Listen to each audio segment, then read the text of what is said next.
It's time for the First Tennessee First Look, a scouting report and look ahead at the Vols' upcoming opponent. Brought to you by First Tennessee Bank, the official bank of the Vols.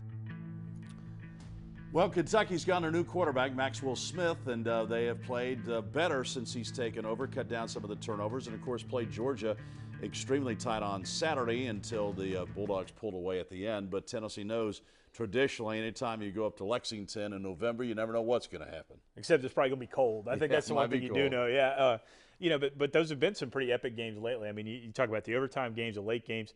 And it's tough. I mean, Kentucky wants that one. This is one that, is sort of I'm sure those guys get tired of seeing that stat about how long Tennessee has won this thing. And those guys come back. A lot of those guys know each other. They used to play the Tennessee-Kentucky high school game. So, I mean, there's a lot at stake, I think, for Kentucky. And obviously Tennessee has a chance to go to the postseason. They can get the job done. Yes, Tennessee's season has been so amazing. It seems like you reevaluate things after every single game to see where they're going. Now Tennessee's got some momentum. Now Tennessee goes to Lexington. It was really something to play for. A chance to go to a bowl game. Absolutely. And I think Tyler Bray coming back tonight was a big thing for this team. I think Torrin Poole got it going tonight, which was great to see on senior night.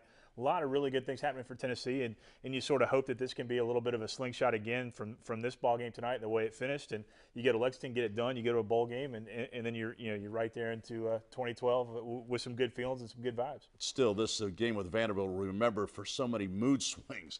I mean, suddenly you think you got everything in control, and whammo, a big play happened, and you had to react to that and then try and recover. And that's one thing that is good for this team to learn is to react positively when those things happen. And you heard some talk about the big orange dog and all that kind of stuff, and been paying attention to those things. And these guys bought into it because clearly there were opportunities tonight. If this team did not decide to buy in and play with a positive attitude, that things could have gone bad. And we've been told that Coach Dooley says the orange dog will be headed to Lexington this week and will be at practice all week, and you got to feed the orange dog. Well, I'm sure Roger Frazier and Max Parrott and those guys are going to be glad to put that thing on the truck if it's bringing this kind of momentum for sure. You do what you got to do. So anyway, Tennessee gets the big win over Vanderbilt in overtime on the interception by Eric Gordon. Tennessee wins at 27-21. Next up, Kentucky. It's a 12-21 kickoff at Commonwealth Stadium up in Lexington, and so we'll have the highlights of that game next week right here on the Derek Dooley Show.